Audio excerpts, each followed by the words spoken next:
Hello, everyone. Welcome back to the greatest place for CZN content. I'm your host, Koros, and today we are going to be discussing what the best free to play partner options are for each of the 4-star combatants. And with that being said, let's jump right in. All right, so up here I've got Pridewind's Team Builder, which is going to just let us easily go through all of our different combatants here and see what partners they have. And we'll just go one by one, starting with the Vanguards. So I'm going to start off with Maribel because Amir is kind of a weird one. I'll get more into her later, but with Maribel, we've got three different options. We've got Rachel, Rydell, and Wilhelmina. So Rachel has a great ego skill. It's 100 shield, and drawing a card gets you out of a lot of tricky situations, either damage-wise or if you just need more options, it's only 2 EP. It's great, increases shield gain, and when they gain shield, you have a chance to gain counterattacks. Maribel loves gaining shields, and she wants shields as big as they can get because she can convert that to damage with her ultimate card, and she loves counterattacking as much as possible. She already builds some of her own counterattacks, but getting those extra counterattack stacks helps her fully counterattack through some of those enemy multi-hits. Rachel's a fantastic partner for her. Rydell, again, 100% shield, really good, just like it is for Rachel. Gain 1 counterattack. I'd say that's not quite as good as drawing a card, although still, for someone like Maribel, totally fine. Increasing max health is fine. It's never a bad thing to have higher max health, although actually raising like shield gain or like a more truly defense or like stat oriented thing is usually better. If they're in the counterattack state, their defense base damage increases by 8. That, however, is really, really good because Maribel is almost always going to be in the counterattack state. So this is pretty much an 8% wide global damage increase for her. Really, really good. Wilhelmina, I don't love her ego skill. It's 2 morale, 1 fortitude, 2 morale. That's plus 40% to all of your attack card modifiers. Fortitude is minus 20% to the enemy's incoming damage modifiers. It's fine. It's never a bad thing to do more damage and take less damage, but I've always found it pretty underwhelming. I feel like it never really gets me to the thresholds I need to actually save a turn or, kill an enemy before they're hitting me. It just hasn't worked for me. Passive, however, defense increased by 12%. Great. When they're targeting a vulnerable enemy, plus the 10% defense-based damage of attack cards, pretty good. Maribel's biggest hit, though, at least the card she wants to be her biggest hit, is a fixed damage card based off of her shield, so this increase won't actually affect it. I'd say Wilhelmina still fine if you have her, and if you've got her at high ego manifestation, great. But otherwise, I think that Rydell, if you have, him at partner level 5, which you will because he's a 3-star and you're rolling a million of him every time you're going for a character, that's probably better than just one copy of Rachel. But as Rachel gets more skills, she is probably going to pass Rydell's effectiveness at maybe the, even as early as like the partner 2 or partner 3 level. So I'm going to say conditionally Rydell or Rachel. I'm going to put Rachel because longer term, that's going to be your free-to-play option. Now, Amir is a little bit different because she pretty much does not generate any shield on her own. She has like 1 or 2 cards, maybe, if you're like buying neutrals, that can generate shields. She's really dealing a lot of defense-based damage with her attack cards and with her extra attacks that are triggering from her Metal Eyes. So the shield gain increase here, not that great. Card draw still good. Counterattack is fine. Amir doesn't really get a whole lot of counterattack naturally, so having another source of it is quite good. That being said, Rydell, not nearly as effective because although A lot of Amir's stuff is doing defense based damage. She's not going to be in the counterattack state 100% of the time. So I'd say Rydell is pretty much a no go for her. Wilhelmina, on the other hand, despite the fact that I don't really love her ego skill, increasing the defense and targeting vulnerable enemies, dealing better damage, is actually really good for Amir because Amir has ways to give enemies vulnerable. I'd say Wilhelmina might actually be the pick here, especially because so few of the other Vanguards want her that it's pretty easy to just have one copy of Wilhelmina that you're putting all of your dupes into and getting them up to P5 as fast as you can. So that's pretty much what you want there. As for the strikers, we just have Owen, and he does a lot of multi-hit attacks via his skill card that adds extra hits to his attack cards. And he has three options. In Douglas, the basic guy, deal 100% or 120% damage to all enemies for 2 EP. Doesn't seem like a lot, but this is real damage that can kill real enemies and prevent real hits in chaos or save real turns in hyperdimensional basin. This should not be discounted as a cleanup tool.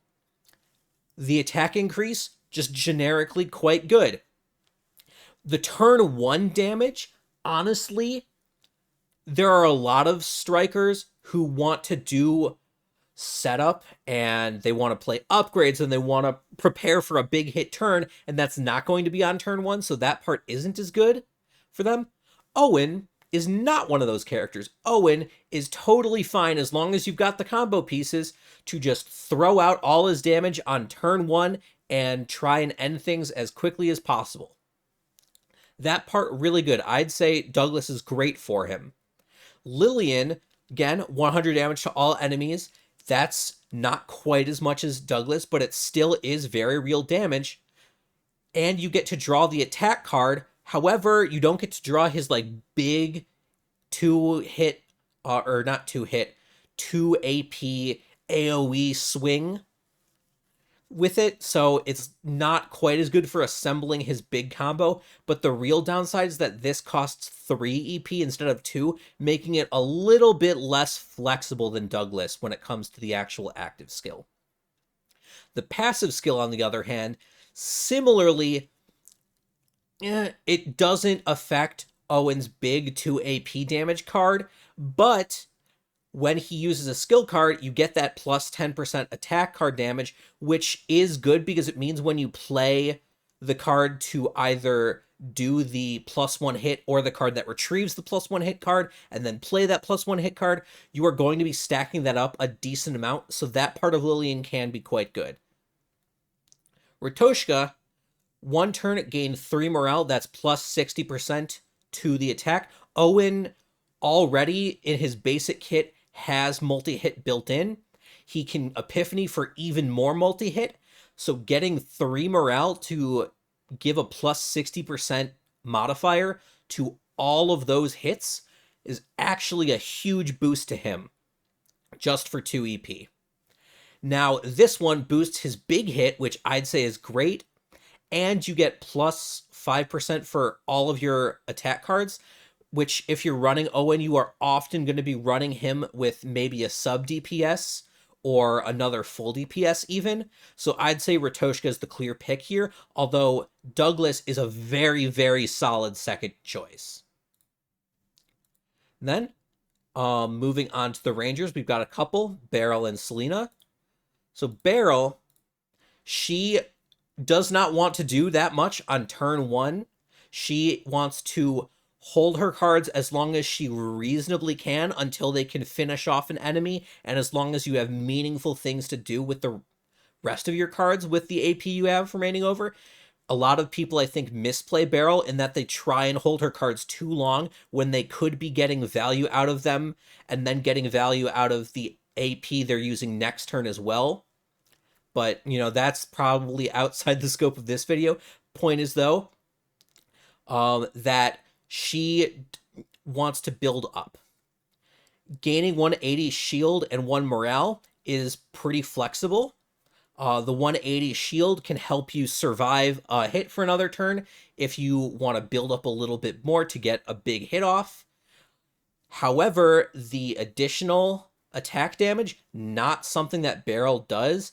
And although she does draw through her snack time, or not snack time, through her secret stash, whatever her chocolate bar card is, that card exhausts, and so she doesn't draw too much. So she doesn't make a whole use out of Daisy.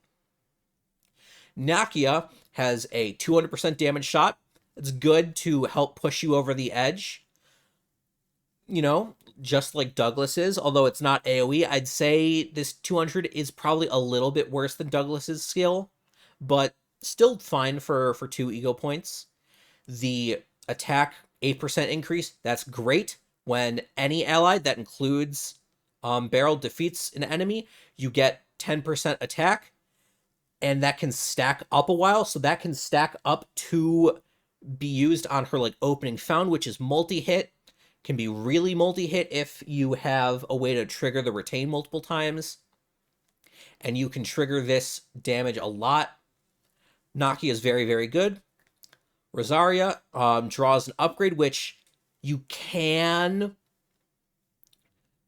pull upgrade cards or Epiphany upgrade cards into Beryl's deck, but it's not as frequent that you're going to be able to do that. And again, this is focusing on skill cards and upgrade cards, which she does have skill cards that can get her the morale from the second part of the passive, but the top part of the passive, she just doesn't really get to make use of. So really, Nakia is what I would say the free-to-pay call is for her. Now, for Selena, she has marks. She does a lot of extra attacks, and she has a good amount of both skills and upgrades while not drawing. So I would say Rosaria is the clear pick for her. The ego skill helps you draw out those upgrade cards. She's going to be getting morale from using her skills and upgrades, and her mark shots are going to be getting that extra 10% damage. It's an easy pick. We don't need to talk about it that much more. The Psionics, there's Tressa, and there are not many choices. There's Eloise and Zetera. Zetera, 200% shield, fairly good. Just, oh shit, panic button. And increasing attack by 8% is really, really good because that increases the fixed damage that she's going to do from her Shadow Daggers. However, the injured recover 4% health. It can help in chaos runs. I'm dubious on whether that's going to save a run that's failing and getting hurt enough that you're recovering all the time. That's just me, though. Eloise, when you exhaust a card, which Tressa's going to be doing all the time because she's always going to be throwing Shadow Daggers everywhere, applies Weaken to random enemies. It's not great that it's untargetable and it's not weakening the whole field typically, but it can be helpful in a pinch. It's less useful than 200% shield, and it costs 3 ego points, which, again, don't like seeing that on these cards. You want partners to be able to cycle out quickly so that you can get to the big, high-impact combatant ego skills. And the passive only increases attack card damage, and it's a final multiplier, which is great for something like her Vital Strike, which is a big hit, but it's less good on her daggers that are only getting a 5%, like face increase rather than like a 10% that she would get if this had plus 10%. Additionally, it doesn't actually boost her agony damage at all, and so she's just going to be relying on the pure face damage of her cards, which you can try and build around, but I wouldn't recommend it. So I'd say stick with Zetera, save Eloise for Kayron until you get Bria or Antea for them. Then for the Hunter, we have Lucas. Lucas is a very AoE heavy Hunter. His bullets do AoE. He has a lot of attack cards that do AoE. He has upgrades that can do AoE. He is the king of doing AoE damage at the 4-star level. I'd say even better than Owen. and he has a few different options here. He's got Akkad, who can give you a 25% critical chance boost, and he makes your bullet cards do 10% damage passively, and when you land your first crit, bullet card damage increases by 12%. The problem with this is that because Lucas's bullets cost 1 action point instead of 0, like Luke's, it's hard to spam out enough bullet cards to actually make this meaningful. And he's not nearly as crit reliant as Luke is. So Akkad's value, while still good generically, is not quite as good as someone who is more specific to Lucas. Carity increases the generated cards by 20%. Again, that's pretty good for his bullets, although he can't make too many use of them. However, on the other hand, this passive skill is a little bit more suited because Lucas has more big single hit cards, so increasing that by 10% is good. And he will often be generating at least 1 bullet at the start of every turn with his upgrade. So his attack cards essentially are going to have a 10% boost. That's quite useful. I'd say more useful than Akkad there. Yuri, however, really, really good because she can draw cards and she has a generic attack increase. I'd say at a high ego manifestation for Yuri, which you will have because she's 3-star, she beats out a 1-copy Carity, but probably around 3 copies of Carity is when I'd say Carity is looking better, especially with the better base stats on her. So I'm going to say long-term, you probably want Carity. And then finally, for the controllers, the most populous of the 4-star combatant classes, we've got Cassius, Mika, Nia, and Rey. We'll put Rey up there in a second after we're done with Cassius. So Cassius, he's card draw, he has skills, he has attacks, he can kind of do a lot. It's all dependent on how you get his save data built.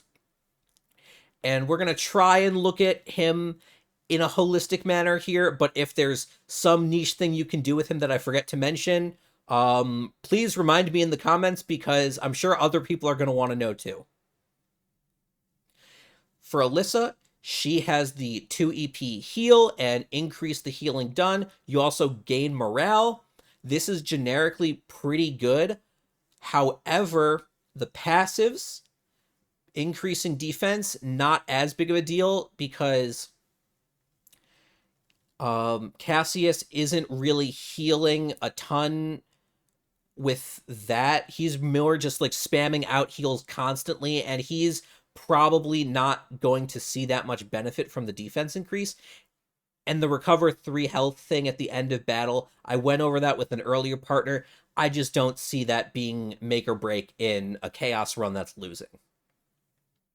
Arwen has a much bigger heal and a damage reduction, little bit more on the defensive side, still 3 ego points for that, which is a little, little top heavy, don't love it, but the damage reduction is really good, and that's something that Cassius otherwise doesn't really have as much of. And the percentage healing increase, I think, is a little bit stronger, also with the HP. I think that's probably a bit better than Alyssa's. But Yvonne, again, I don't like Yvonne here because her passive, it's a defense increase. I don't think it's all that meaningful for Cassius. And Cassius has a lot of attack cards that you want to be playing to draw or to get other cool effects out. And so the second part, you are often not going to be triggering. I'd say Yvonne is a solid skip, and you're probably going to end up going with Arwen, who's just generically kind of good. Mika, on the other hand, usually is not going to be playing attack, even with some of her better quote-unquote attack cards like Whirlpool. you often don't want to be spending that much AP on your controller doing an attack card. You are almost certainly wanting to play your DPS's big cards, which if you're playing Mika, your DPS probably has big cards, and that's why you have Mika in the team. So I would say Yvonne can actually be active for that. And this is going to be just consistent healing pretty much turn after turn, because you often will be removing Mika's basic heals anyway, and this kind of makes up for it. So I'd say Yvonne is actually really, really strong in that aspect. I'd say probably better than these two, since you're going to have her at P5, and these you might not have at P, 2 or 3 or even more, and they're going to want to be going to your other controllers if you're raising other controllers. I'd stick Yvonne on your Mika and just be happy and try and dupe up your other free-to-play 4-star partners for your other controllers. Nia, again, she has some fun attacks and skills, so she probably doesn't want Yvonne, and she loves morale. She has tons of stuff that is going to combo well with people who want to do multi-hit attacks, so Alyssa giving that morale can be quite good. Her healing is not that bad already, so I think Alyssa is a fine pick here. And then finally, for Ray, she's attacking like all the time. She's got attacks out the wazoo. Yvonne's gonna be really, really bad for her. She has some big morale spikes, and you can spike that even higher with Alyssa. So I would say Alyssa is the pick, just so that you can make that offensive boost even higher. And that pretty much covers all of the free-to-play recommendations for the 4-star combatants. If you haven't, then please subscribe to the channel if you like the content, and leave a thumbs up. If you didn't like the content, leave a thumbs down and tell me in the comments what I can do better. And if you think there's no way I can improve, then let me know which of the partners that you've seen in this video you want to see return as combatants in the future. All right, with that, this is going to be Quaros signing off.